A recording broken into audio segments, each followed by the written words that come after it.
La Amos WFC, c'est un tournoi international de pré-saison qui réunit depuis 2017 les meilleurs clubs européens.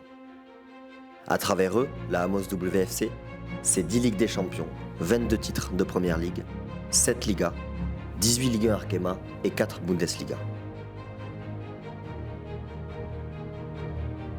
Un événement et une marque qui a évolué en 2019 pour se globaliser. La Toulouse International Ladies Cup devenait alors la Amos Women's French Cup. Une première diffusion et un premier succès en 2019 sur la chaîne L'Équipe et une médiatisation internationale avec 5 diffuseurs dans 25 pays, 2 éditions plus tard en 2022.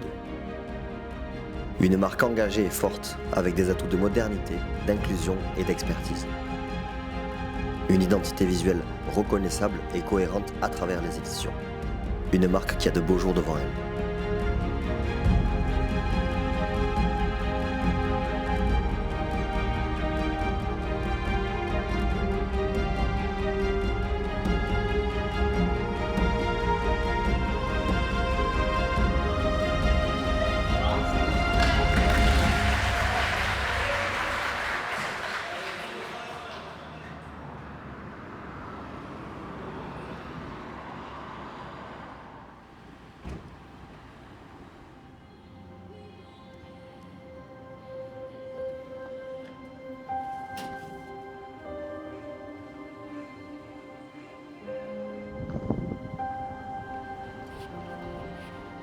C'est l'association Sport In Cup qui porte le tournoi, qui s'appelle Amos Women's French Cup.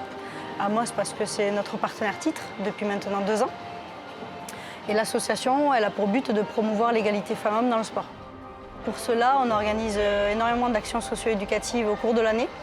Et le but ultime, c'est d'arriver à ce tournoi pour lequel on travaille aujourd'hui. Le stade, il est super. Toutes celles qui s'occupent de l'organisation, elles sont gentilles. On a été bien accueillis aussi. L'hôtel aussi pareil. On était dans de bonnes conditions aussi pour pouvoir performer et c'est le principal.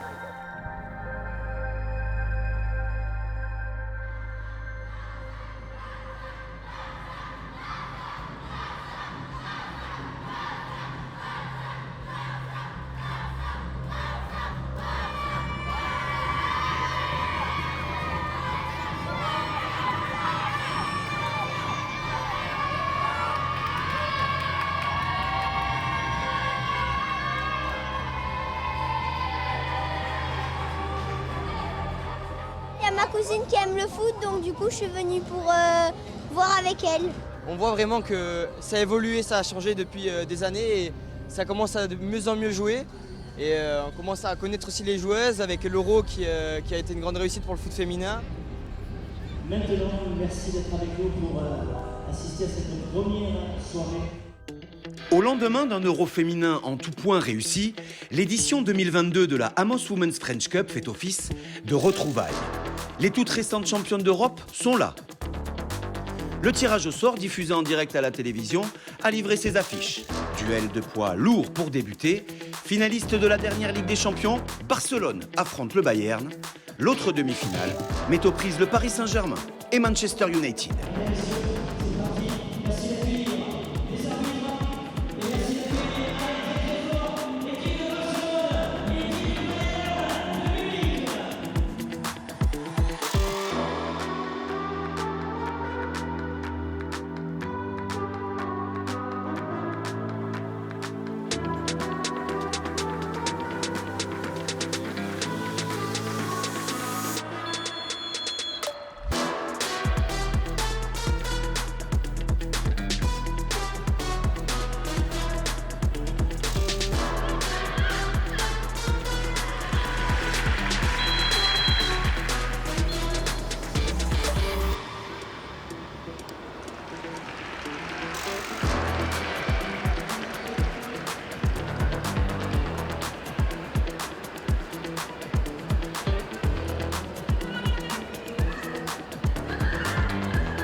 No hicimos una muy buena primera parte, sí que fue mejor la segunda, tuvimos ocasiones, no las metes, ellas te hacen 2, 3 ocasiones máximo, te meten 2 goles.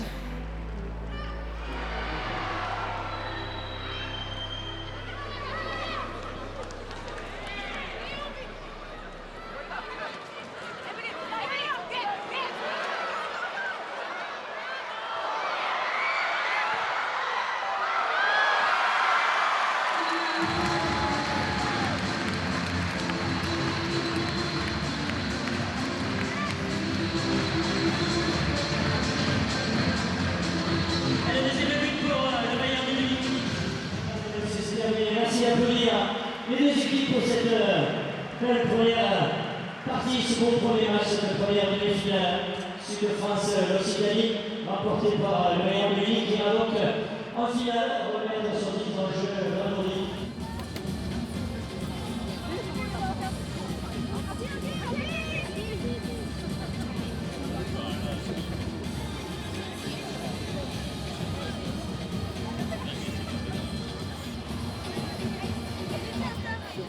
It was playing a game in this tournament, which is a tournament, pre-season tournament, and we have like, I don't know how many was there, but it was like 4,000 or 5,000 at the stadium.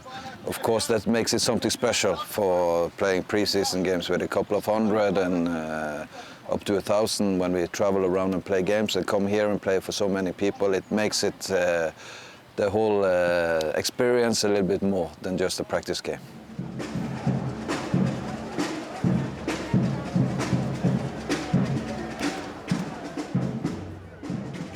Aujourd'hui à Toulouse, il n'y a pas d'équipe de Toulouse, il y a le Barcelone, il y a le PSG, il y a Manchester United, il y a le Bayern de Munich et la tribune est pleine. C'était 2017-2018 Montpellier, 2019 Arsenal. L'évolution des blessures pendant ces rencontres. François, je vous l'avais dit, qui ne durent pas très longtemps.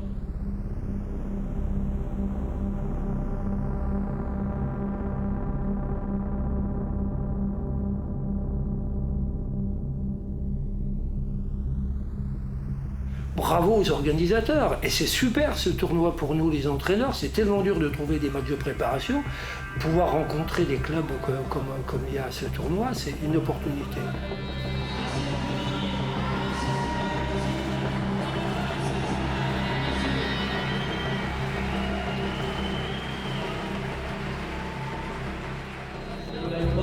Manchester United, Manchester.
Look, we want to be Champions League ready. We've still got work to do, so I needed to see what that felt like because we're not in Champions League.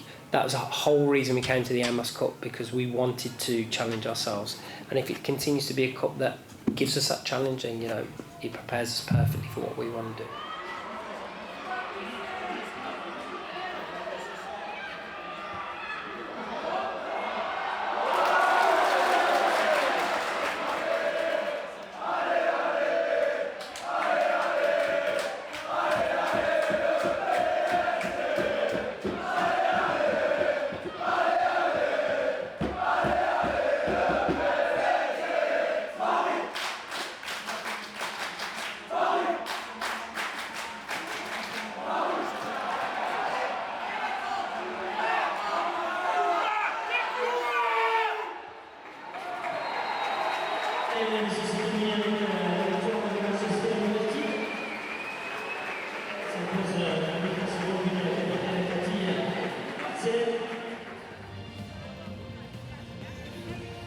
C'est la première fois qu'on a autant de spectateurs, donc on s'aperçoit aussi que voilà, le fait d'organiser ce type d'événement, année après année, amène de plus en plus de public, que les gens sont de plus en plus, non pas juste intéressés, mais fans de football féminin, qu'ils ont de plus en plus de noms de femmes derrière les maillots, donc ça nous fait plaisir.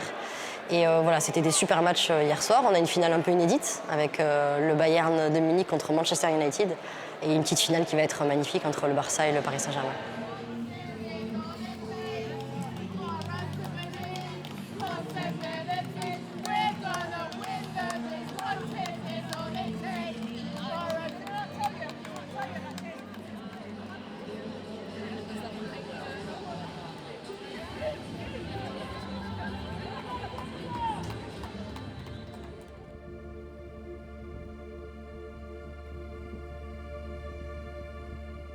Après une journée riche en émotions pour les fans présents, les surprises ne s'arrêtent pas au Carré Vert.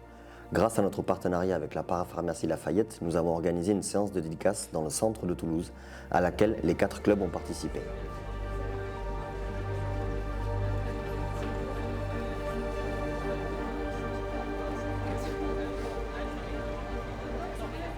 Ça a été une expérience incroyable pour moi. Je baigne dans le foot depuis l'âge de 4-5 ans. Et en fait, ça a été vraiment un rêve pour moi de les voir. Ça a été incroyable. J'en tremble encore d'ailleurs.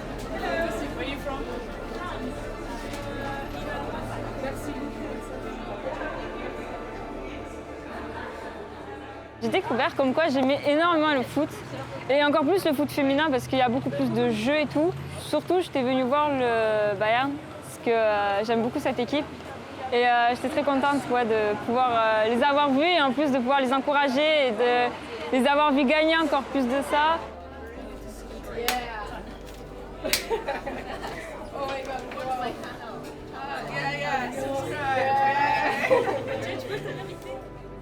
Les clubs ont été très sympas parce qu'ils ont pu nous donner des stylos, des drapeaux et tout ça. Donc vraiment, ça fait un souvenir en plus. Donc c'était très agréable de pouvoir les voir et de leur demander des autographes et tout ça. Elles ont été vraiment super sympas avec nous. Est-ce que tu peux avoir... in Spanish? No, Spanish. Spanish.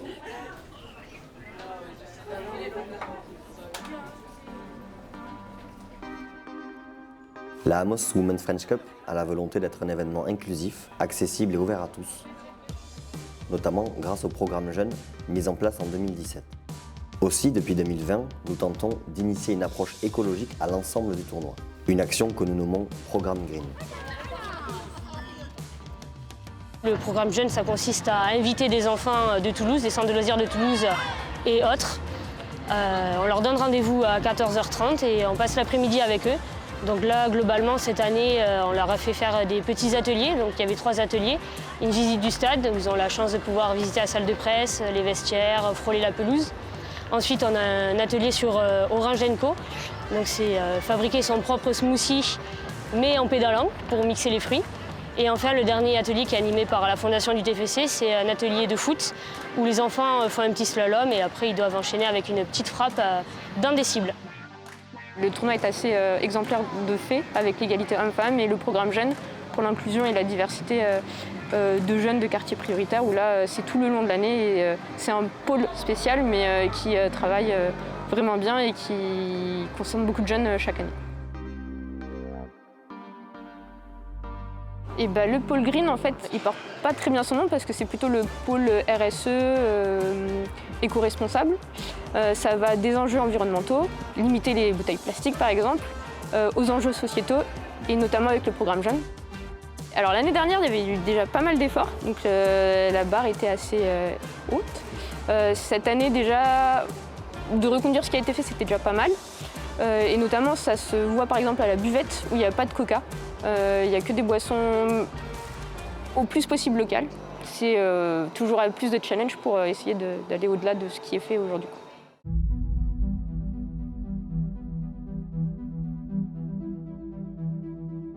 Alors on est là ce soir parce qu'on a été invité par la ville de Toulouse, qui a un soutien depuis le début, depuis 2017 sur cet événement. On a la chance d'être à Toulouse, dans notre ville, et on a été reçus dans la salle des illustres ce soir. Donc c'est un un honneur pour nous d'être dans l'une des salles les plus célèbres de Toulouse. Donc l'objectif du coup de l'événement, c'était de vraiment mettre en avant les volontaires, parce qu'on a chaque année 100 à 150 volontaires qui sont investis sur l'événement. Et le but, voilà, c'est de pouvoir aussi consacrer des moments un peu spéciaux où on peut se retrouver entre nous. C'est vrai que l'organisation du tournoi en tant que tel, elle dure une semaine, qu'on a 4 matchs à délivrer et que c'est parfois un petit peu compliqué d'avoir des moments où on se retrouve. Donc c'est une très belle opportunité pour nous de se rassembler, de rassembler les clubs aussi. Donc les 4 clubs étaient représentés.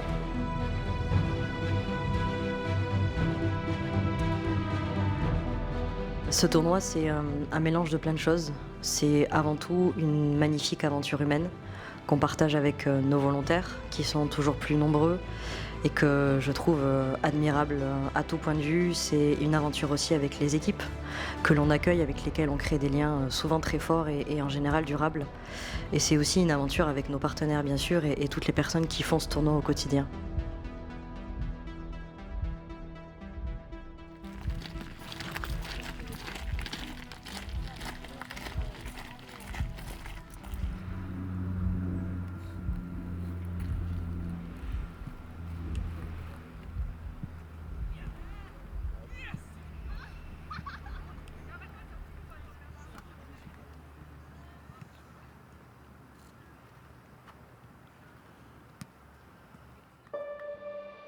We are like professional athletes, and what we are paid to do is to win. So that's what we are here to do. Every time we go out to play a football game, that's in our culture and our club, and it's everything is like built on achieving to win things. So when we put on our jerseys and go onto the pitch, we always want to win, even if it's a league game, it's a Champions League game, or if it's a pre-season game or whatever.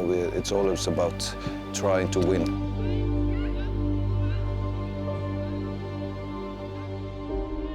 Les filles voulaient jouer contre Manchester United parce qu'elles avaient déjà joué contre le PSG. Découvrir le jeu anglais, c'était important aussi pour la team. Et bien sûr qu'on veut gagner des titres, ça passe par là. Si on veut gagner la Champions League, on se doit de pouvoir gagner aussi tous les autres titres. Et rajouter ceci à notre palmarès, ce serait formidable.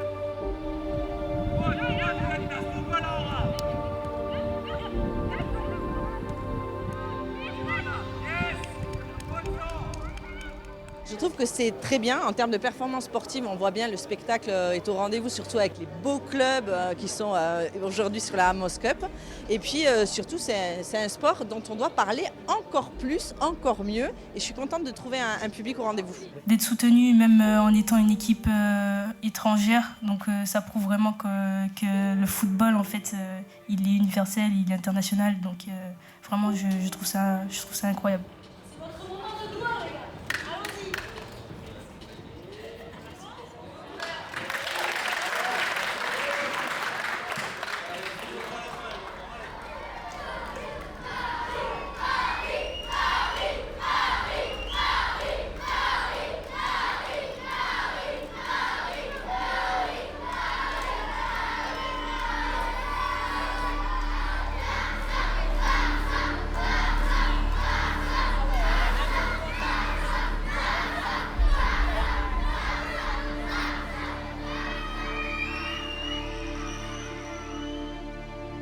L'engouement populaire autour de cette Amos Women's French Cup confirme une tendance qui se dessine depuis plusieurs années.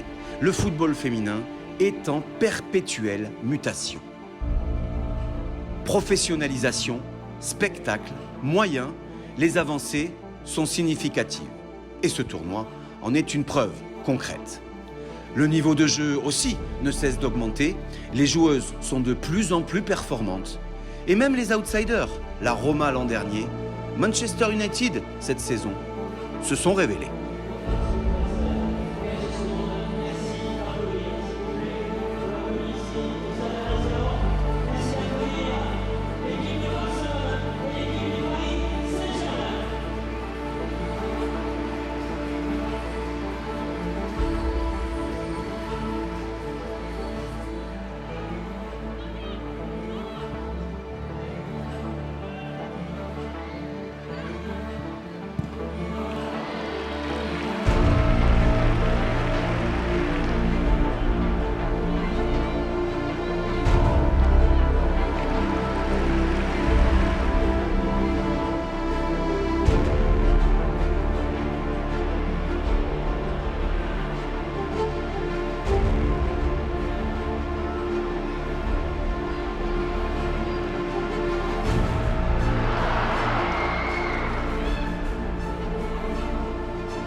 Lina.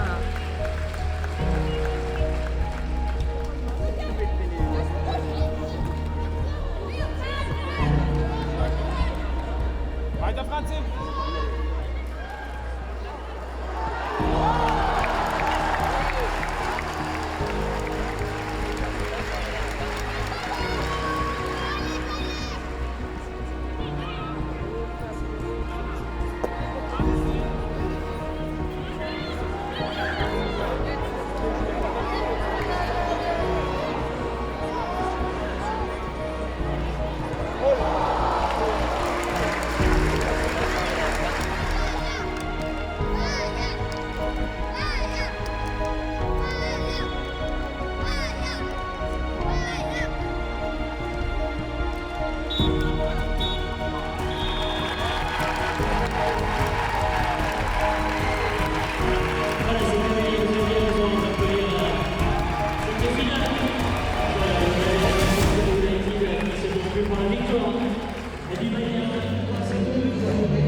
Le niveau d'exigence qu'on a atteint en étant la référence des tournois en Europe de préparation de football féminin fait qu'on a un certain nombre de difficultés à pouvoir continuer, à pouvoir envisager la suite aussi.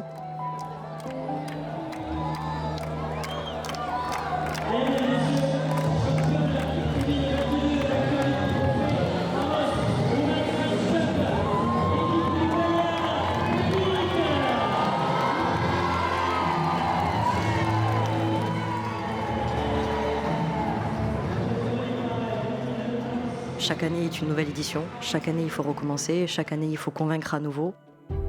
Parce que les joueuses qu'on reçoit le méritent, parce que le football féminin le mérite, et parce qu'on se doit de valoriser au maximum les partenaires qui nous font confiance, les télévisions qui nous diffusent. Donc c'est une formidable aventure humaine, mais c'est aussi beaucoup d'énergie, beaucoup de temps qu'on déploie et qu'on met à l'œuvre chaque année pour cet événement. Et on attend toujours et encore plus de soutien et plus de renforts pour continuer à faire en sorte que ça soit le rendez-vous quotidien chaque été des plus grands clubs d'Europe.